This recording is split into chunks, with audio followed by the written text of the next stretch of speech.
Lyca productions Subaskaran presents super star Rajinikanth நடிப்பில் Vettaiyan October 10 முதல் உலகமெங்கும்.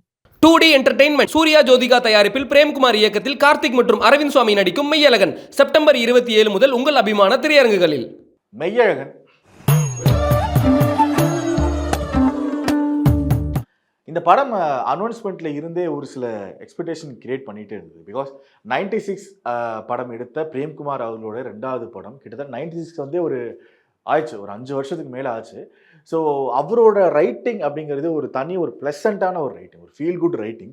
ஸோ மெய்யழகன் போஸ்டர்ஸ்லேருந்து இப்போ லாஸ்ட்டாக ரிலீஸ் ஆன ட்ரைலர் வரைக்குமே ஒரு எக்ஸ்பெக்டேஷன் கிரியேட் ஆயிருந்துச்சு. ஒரு நல்ல ஃபீல் குட் எமோஷனல் ட்ராமா ரொம்ப நாளுக்கு அப்புறமா தமிழ் சினிமாவில் வரப்போகுது அப்படின்னு. அதை இந்த படம் ஃபுல்ஃபில் பண்ணியிருக்கா, நம்ம எக்ஸ்பெக்டேஷனை அதை வந்து பூர்த்தி பண்ணியிருக்கா அப்படின்னு கேட்டால் தரமாக பூர்த்தி பண்ணியிருக்கு அப்படின்னு தான் சொல்லணும். பிகாஸ் ஒரு 3 மணி நேரம் படம், இது 2 மணி நேரம் 50 நிமிஷத்துக்கிட்ட ஓடக்கூடிய ஒரு படம். எனக்கு ஹானஸ்டாக சொல்லணும்னா அந்த ஒரு சலிப்பு அப்படிங்கிறது தட்டவே இல்லை. எனக்கு ஒரு சின்ன ஒரு தயக்கம் இருந்தது, ஒரு 3 மணி நேரம் படத்துக்கிட்ட வருது, இது எப்படி எடுத்துகிட்டு போகிறாங்க அப்படின்னு. பிகாஸ் அந்த பயம் உண்டாக்குறதுக்கான மெயின் ரீசன் வந்து படத்தில் இந்த 2 மெயின் கேரக்டர்ஸ் இருக்காங்க இல்லையா, கார்த்தி அண்ட் அரவிந்த் சுவாமி. இவங்க 2 பேரும் பேசிக்கிட்டே தான் இருப்பாங்க. இப்படி கதை நகரும்போது இது எப்படி எடுத்துகிட்டு போகிறாங்க, அந்த எமோஷனலாக எப்படி கன்வே ஆக போகுது அப்படிங்கிற ஒரு பயம் இருந்துக்கிட்டு இருந்தது. ஆனால் அது படம் பார்க்க ஒரு ஒரு ஃபீல் ஒன்று கிடச்சிது. 3 மணி நேரம் நான் படத்துக்கு போய் அந்த படத்தை பார்த்துட்டு இருந்தேன் அப்படிங்கிறத விட, நான் சென்னையிலேருந்து சத்தியம் தேட்டரில் தான் படத்தை பார்த்தேன். நான் அந்த படத்தை பார்த்தேன் அப்படிங்கிறத விட, நான் தஞ்சாவூர் நீடாமங்கலம் போயிட்டு வந்தேன், இல்லை என்னோட பர்சனல் லைஃப் எடுத்துகிட்டா நான் எங்கள் ஊருக்கு போயிட்டு என்னோட மாமா பெரியப்பாடு பேசிட்டு ஒரு நைட்டு ஃபுல்லாக ஸ்டே பண்ணிட்டு வந்தால் எப்படி இருக்குமோ அப்படி ஒரு ஃபீல் தான் எனக்கு இந்த படம் கொடுத்தது. ஒரு நல்ல ரைட்டிங் ரொம்ப நாளுக்கு அப்புறமா, ஒரு நல்ல ஃபீல் குட் ரொம்ப நாளுக்கு அப்புறமா அப்படின்னு சொல்லி ஆகணும். அண்ட் மெயினாக இந்த படத்தில் ரைட்டிங்காக பிரேம்குமார் அவர்கள் யூஸ் பண்ண விஷயங்கள், அந்த எமோஷனை ஒரு தங்கச்சி அண்ட் அண்ணனுக்குள்ள ஒரு சென்டிமெண்ட். எக்ஸாம்பிளுக்கு தங்கச்சி அண்ணன் சென்டிமெண்ட்னா கூட பிறந்ததில்லை, ஒரு கசின்ஸ்க்கு உண்டான அந்த ஒரு பாண்டிங் ரிலேஷன்ஷிப். ஃபர்ஸ்ட் ஹாஃபில் ஒரு முக்கியமான சீக்வன்ஸ், ஒரு கொலுசை வச்சு ஒன்று ப்ளே பண்ணியிருப்பாங்க. அந்த சீக்வன்ஸில் மொத்த தேட்டரும் சைலன்ஸ். அதுக்கு அப்படியே அடுத்ததில் கொஞ்சம் அப்படியே அந்த எமோஷன் கொண்டு போகும்போது கார்த்தி அவர்களோட குட்டி குட்டி ஹியூமர் போர்ஷன்ஸ், அதில் ராஜ்கிரண் அவர்களோட ஹியூமர் போர்ஷன்ஸ் அப்படின்னு ரொம்ப அழகாக பில்ட் பண்ணியிருக்காரு ஃபர்ஸ்ட் ஹாஃபை. அண்ட் எனக்கு ரொம்ப பிடிச்சது என்னன்னா, இந்த படம் இப்படி தான் இருக்க போகுது, ஒரு ஃபீல் குட்டாக தான் இருக்க போகுது அப்படின்னு தெரிஞ்சோடனே ஒரு எக்ஸ்பெக்டேஷன் ஒன்று இருக்கும். இந்த இன்டர்வல் எப்படி இருக்க போகுது, கிளைமேக்ஸ் எப்படி இருக்க போகுது, இதெல்லாம் இந்த படத்துக்கு, இந்த ஒரு படம் எடுத்துக்கிட்டா இந்த 2 எலிமெண்ட் ரொம்ப முக்கியமாக, இது எப்படி ப்ளே பண்ண போகிறாங்க அப்படிங்கிற மாதிரியான ஒரு சின்ன ஒரு கியூரியாசிட்டி இருந்தது.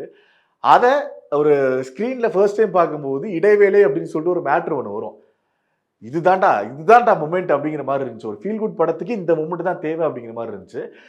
அண்ட் கிளைமேக்ஸ் ஆல்சோ ஒரு மேட்ரு ஒன்று ரிவீல் ஆகிட்டே இருக்கணும். அரவிந்த் சாமி அவர்களுக்கு ஒரு தயக்கம் இருந்துகிட்டே இருக்கும். அந்த தயக்கத்தை வெளிக்காட்டுற விதம் அது ஃபுல் ஃபிளெஜ்டாக வெடிச்சிட்டு வெளியே வந்து லாஸ்ட்ல அந்த மெய்யழகன்னு ஒரு டைட்டில் வரும். அது வந்து என்ன சொல்றது, அந்த 2 பேரோட பர்ஃபார்மன்ஸ் தான் ரொம்ப அழகாக பண்ணியிருந்தாங்க. அண்ட் இன்னொரு முக்கியமான விதம், இந்த படத்தில் எனக்கு ரொம்ப பிடிச்ச இன்னொரு ஃபேக்டர் வந்து செகண்ட் ஹாஃபில் பிரேம்குமார் அவர்கள் எடுத்துக்கிட்ட விஷயம். கார்த்தி அண்ட் அரவிந்த் சுவாமி இவங்க 2 பேர் அவங்களுக்கு பெருசாக இன்ட்ரோ அப்படிங்கிறது கிடையவே கிடையாது. அந்த இன்ட்ரோ சீன்ஸு அப்படி ஒரு மாசாக ஒன்று வரணும், இல்லை கிளாஸாக ஒன்று கொடுக்கணும் அப்படிங்கிறது கிடையவே கிடையாது. சிம்பிளான இன்ட்ரோ சீனு. ஆனால் இதெல்லாம் தாண்டி ஒருத்தருக்கு முக்கியமான இன்ட்ரோ சீன் ஒன்று இருக்குது. யாருன்னா, ஜல்லிக்கட்டு காளை, ஒரு காங்கேயம் காளை ஒன்று இருக்குது. ஒரு கிட்டத்தட்ட ஒரு 15லேருந்து ஒரு 20 நிமிஷம் போர்ஷன். அது நீங்கள் படம் பார்க்க உங்களை அறியாமல் ஒரு சிரிப்பு உங்களுக்குள்ளே வந்துக்கிட்டே இருக்கும். நான் படம் ஃபுல்லாக சொல்கிறேன், அண்ட் படம் ஃபுல்லாக அந்த சிரிப்பு இருந்துக்கிட்டே இருக்கும். எஸ்பெஷலி இந்த ஒரு 15 to 20 மினிட்ஸில் உங்களுக்கு அந்த சிரிப்பு அப்படிங்கிறது உங்களை அறியாமல் இருந்துக்கிட்டே இருக்கும். பிகாஸ் ஒரு ஜல்லிக்கட்டு அப்படிங்கிற ஒரு சுச்சுவேஷன் 2015 அந்த டைமில் வந்து எப்படி இருந்தது அப்படிங்கிறது நமக்கு தெரியும் இல்லையா. ஸோ அந்த ஒரு சுச்சுவேஷனை ஒரு மாடுபிடி வீரர், ஒரு மாடு வளர்த்த அந்த மாட்டோட உரிமையாளர் எப்படி ஃபீல் பண்ணியிருப்பாரு அப்படிங்கிறத நம்ம காதால கேட்டிருப்போம், நியூஸில் அப்பப்போ பார்த்துருப்போம். ஆனால் அதை ஸ்க்ரீனில் இப்படிலாம் கஷ்டப்பட்டாங்களா அப்படிங்கிற ஒன்று இருக்கும். அந்த மனுஷன் அதை கஷ்டப்படுறது அந்த டைமை விட அந்த ஒரு பொங்கல் சுச்சுவேஷன்ல அந்த ஒரு மூமெண்ட்ல அந்த மாடு எவ்வளோ ஃபீல் பண்ணுச்சு, அந்த மாடு எப்படின்னா அவரோட உணர்வை வெளிப்படுத்தும் அப்படிங்கிறத அந்த ஒரு 15 to 20 மினிட்ஸ் போர்ஷன்ல வச்சாரு பாருங்க பிரேமு. அண்ட் அதுல ஒரு போலீஸ்காரர் வந்து ஒன்று பிளே ஒன்று பண்ணுவார். ஏன்னா அந்த டைம்ல 2015 டைம்ல அந்த மாடு அப்படிங்கிறது, ஜல்லிக்கட்டு காளை அப்படிங்கிறது வெளியே வந்து எதுவுமே பண்ணக்கூடாது. அந்த ஜல்லிக்கட்டு மாதிரியான இன்சிடென்ட் எதுவுமே நடக்கக்கூடாது. அப்படி ஒன்று நடக்கிறப்போ ஒரு போலீஸ்காரர் வந்து ஒரு சீக்வன்ஸ் ஒன்று பிளே ஆகும். அதெல்லாம் ஐ திங்க் எனக்கு லிட்டில் கூஸ் பம்ப்ஸ். ஆனால் என்ன அறியாமல் ஒரு ஒரு எமோஷனல் ஃபீல் ஒன்று வந்துச்சு. அது ரொம்ப அழகாக ரைட்டிங்கில் பண்ணியிருந்தாங்க. கார்த்தி அவரோட பர்ஃபார்மன்ஸ்லையும் அண்ட் அது ஜல்லிக்கட்டு காலையே அவங்க பர்ஃபார்மன்ஸ் சிஜி பண்ணியிருக்காங்க இல்லைன்னு சொல்ல. பட் அந்த மாடுக்கும் அவருக்கும் உண்டான அந்த பாண்டிங்கை வெளிக்காட்டின விதம் வந்து ரொம்ப அழகாக இருந்தது. ரொம்ப ரொம்ப அழகாக இருந்தது. ஆனால் இன்னொரு விஷயம் இந்த படத்தில் முக்கியமாக சொல்ல வேண்டியது, கார்த்தி அண்ட் இவங்க இருக்காங்க. அண்ட் இவங்க 2 பேருக்கும் ஈக்குவலாக சலிக்காத விதத்தில் அரவிந்த் சுவாமி. கார்த்தி எத்தனை தடவை அத்தான் அத்தான் அத்தான் அத்தான் அத்தான்னு கூப்பிட்டுருப்பாருன்னு தெரியல, அவ்வளோ அத்தான் இருக்கு.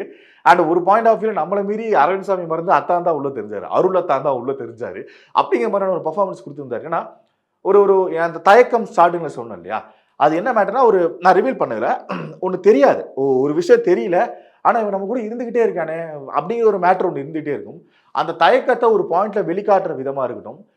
கார்த்தி ஒரு சீரியஸான இஷ்யூவை அட்ரஸ் பண்ணுவார். சீரியஸான இந்த சமூகத்தில் நடந்த ஒரு என்ன சொல்றது, ஒரு கொடூரத்தை ஹேண்டில் பண்ணுவார். செகண்ட் ஹாஃப்ல ஒரு 10 மினிட்ஸ் போர்ஷன்ல, அந்த ஒரு போர்ஷன்ல கார்த்தி அவர்களோட பர்ஃபார்மன்ஸாக இருக்கட்டும், அதுக்கு ஆப்போசிட்ல உட்காந்து கேட்குற அரவிந்த் சாமி அவர்களோட பர்ஃபார்மன்ஸாக இருக்கட்டும், ரொம்பவே என்ன சொல்றது, கைண்ட் ஆஃப் எமோஷனல் கலந்த ஒரு மேய்சிலித்த மூமெண்ட் ஒன்று சொல்லுவாங்க இல்லையா, அந்த மூமெண்ட் தான் அது கிரியேட் ஆச்சு. கார்த்தி அவர்கள் அப்படி ஒன்று பேச பேச பேச இவர் சைலண்டா அப்பப்போ மட்டும் பேசணும், அப்படி ஆனால் எமோஷனல் கன்வே பண்ணணும் அப்படிங்கிற விதத்தில் ரொம்ப அழகாக பண்ணியிருந்தாரு. அண்ட் இன்னொரு இடம் ஒன்று இருக்கு. என்னன்னா, ஒரு மேட்ரு ஒன்று நடக்கும், நடந்து முடிச்சு வீட்டை விட்டு வெளியே போயிடுவாரு. வெளியே வந்து கோவிலில் ஒரு சீக்வன்ஸ் ஒன்று நடக்கும். ஒரு பூக்கடைக்காரங்க ஒருத்தர் இருப்பாங்க, அப்போ ஒரு சீக்வன்ஸ் ஒன்று நடக்கும். அப்படியே கட் பண்ணா அதே கோவிலில் கிளைமேக்ஸ் ஒரு சீக்வன்ஸ் இருக்கும், ஒரு டிரான்சிஷன் ஒன்று இருக்கும். அதில் பயங்கரமாக இருந்தது. அண்ட் அரவிந்த் சாமி பற்றி இவ்வளோ பேசுகிறேன்னா, இந்த ஒரு மூமெண்ட்டை பற்றி பேசாமல் விட்டேன்னா அந்த வீடியோ எனக்கு ஃபுல்ஃபில் ஆகாது. அந்த யாரோ சாங் இருக்கு இல்லையா, கமல்ஹாசன் அவர்கள் பாடின பாட்டு, அந்த பாட்டு விஷுவலாக எப்படி வரப்போகுது அப்படிங்கிறது உண்டான ஒரு எக்ஸ்பெக்டேஷன் எனக்கு இருந்துகிட்டே இருந்தது. பாட்டை கேட்ட பல பேருக்கும் அந்த எக்ஸ்பெக்டேஷன் இருந்திருக்கும். பிகாஸ் அந்த பாட்டில் கமல்ஹாசன் அவர்கள் அந்த பாடும்போது அந்த மேக்கிங்காக எடுத்த அந்த மூமெண்ட்லேயே அது அப்படி இருந்தது. அப்படின்னா ஒரு பிரேம்குமாரோட ரைட்டிங்ல, கார்த்தியன் அரவிந்த் சுவாமி அவரோட பர்ஃபார்மன்ஸ்ல, கோவிந்த் வசந்தா ஓட ஒரு சின்ன சின்ன இம்ப்ரவைசேஷன்ல அந்த ஸ்க்ரீன்ல விஷுவலா எப்படி இருக்க போகுது அப்படின்னு சொல்லிட்டு ஒரு எக்ஸ்பெக்டேஷன் ஒன்று இருந்தது. ரொம்ப அழகா பண்ணிட்டாரு, ரொம்ப ரொம்ப அழகா பண்ணிட்டாரு. அது வந்து என்ன சொல்றது, மழை நீரில் இன்றும் கரைவதில்லை, மலை என்றும் மலைதானே அந்த லைனா இருக்கட்டும், பொய்யாகி போகின்றேன் மெய்யான உண்முன்னே அப்படிங்கிற வர அந்த லைனா இருக்கட்டும், அந்த லைன்லாம் அரவிந்த் சுவாமி அவர்களுக்கு கொடுக்குற எக்ஸ்பிரஷன்லாம் சான்ஸ்லெஸ். அது வந்து உண்மையா ஏன் இப்படி பண்ற அப்படிங்கிற மாதிரிலாம் ஒரு உண்மையான உணர்வை வந்து வெளிப்படுத்துச்சு.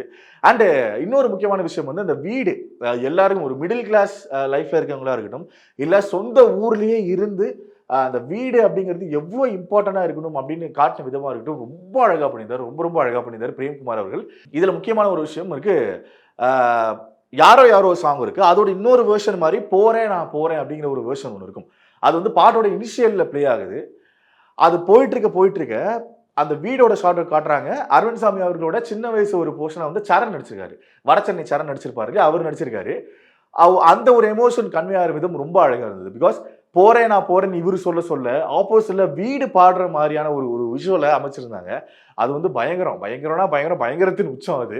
ஸோ இப்படிப்பட்ட ஒரு நல்ல ஃபீல் குட் எமோஷனல் ட்ராமாவை பார்த்து ரொம்ப நாளாச்சு தமிழ் சினிமா. அண்ட் முக்கியமா இன்னொரு விஷயம் சொல்லணும்னா, தமிழ் சினிமாவுக்கு இது ரொம்ப ரொம்ப முக்கியமான ஒரு மூமெண்ட்ல வரக்கூடிய படம் இது அப்படின்னு தான் சொல்லணும். பிகாஸ் இப்போ ஒரு சில படங்களுக்கு அப்புறமா வந்து பார்த்தீங்கன்னா தமிழ் சினிமா கம்ப்ளீட்டா அந்த ஒரு கத்தி, ட்ரக்ஸு, துப்பாக்கி, அடி, வெட்டு, குத்து அப்படின்னு சொல்லிட்டு வரிசையா போயிட்டு இருக்கு. இந்த டைம்ல இந்த ப்ராஜெக்டை கார்த்தி அவர்கள் சூஸ் பண்ணது, சூர்யா ஜோதிகா அவர்கள் இந்த ப்ராஜெக்டுக்குள்ள ப்ரொடியூசரா உள்ள வந்தது, அரவிந்த் சுவாமி அவர்கள் இதுக்கு கரெக்டாக கை கோத்தது, கோவிந்த் வசந்தா இதுக்கு உண்டான ஒரு எலிமெண்ட்டை ஒரு மியூசிக் மூலமா அவர் எலிவேட் பண்ணது அப்படின்னு எல்லா விதமும் பக்கா அமைஞ்சு அப்படி பார்த்துட்டு இருக்க ஒரு மூமெண்ட்ல அப்படி சட்டிலாக்கி நம்மளை ஒரு ஊருக்கு கூட்டிட்டு போயிட்டு வந்து நம்ம குடும்பத்தை அந்த ஒரு 3 மணி நேரத்துக்கு தாண்டி நம்ம நினைக்க வச்ச ஒரு படமா இது இருக்கு.